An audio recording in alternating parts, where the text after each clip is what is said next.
Next, we have the glial cells or neuroglia, the nerve glue. Neuroglia, glue sa nerve, are the supportive cells of the CNS and PNS, meaning these cells do not conduct action potentials. So, ang neurons conduct action potentials, ang glial cell does not conduct. So, instead, sa may work sa glial cells. So, glial cells carry out different functions that enhance neuron function and maintain normal condition within nervous tissue. So, neuroglia, kay nerve glue, are far more numerous than neurons. So, most neuroglia retain the ability to divide, whereas neurons do not. So, the types of glial cells are different in the CNS versus the PNS. So, in the CNS, there are 4 types of glial cells. There is one PNS glial cell type discussed in this lesson. So, astrocytes serve as the major supporting cells in the CNS. In this role, astrocytes can stimulate or inhibit the signaling activity of nearby neurons.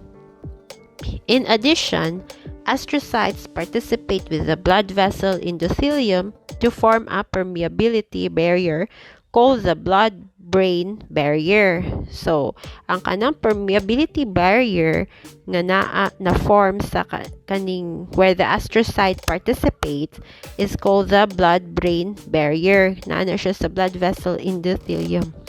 So, between the blood and the CNS. So, kanang blood-brain barrier is between the blood and the CNS na siya nga permeability barrier. So, astrocytes help limit damage to neural tissue. However, the repair process can form a scar that blocks regeneration of damaged axons. So, ma-repair siya, but there is a scar nga makablock gihapon siya sa damaged na axons. So, next, we have the ependymal cells. So, ependymal cells line the fluid-filled cavities, the ventricles and canals within the CNS. Some ependymal cells produce cerebrospinal fluid, the CSF, and others with cilia on the surface. So, help move the cerebrospinal fluid through the CNS. So, di ba, man ang function sa cilia, they help move sa kaning mga tissue. So, microglia or sa cells. Microglia act as immune cells of the CNS.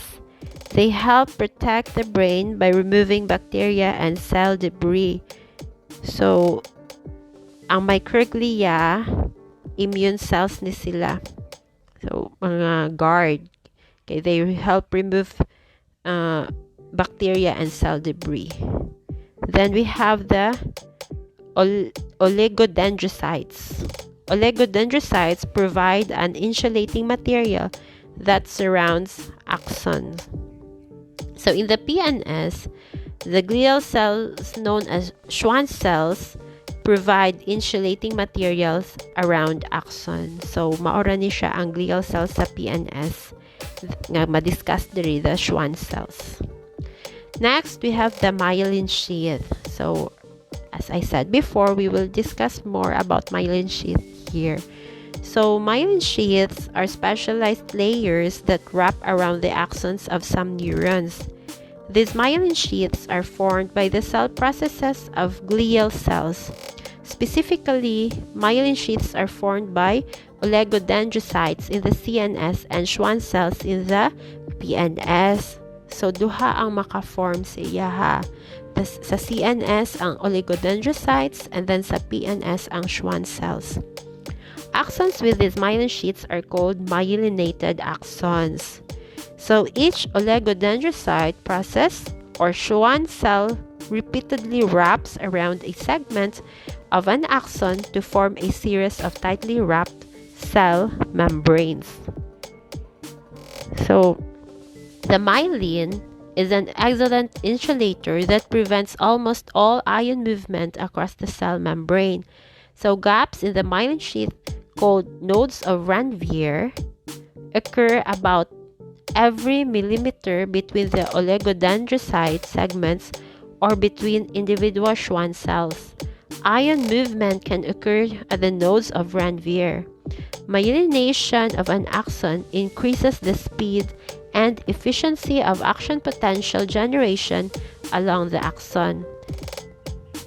So, unmyelinated axons lack the myelin sheaths. However, these axons rest in indentations of the oligodendrocytes in the CNS and the Schwann cells in the PNS. So a typical small nerve, which consists of axons of multiple neurons, usually contains more unmyelinated axons than myelinated ones.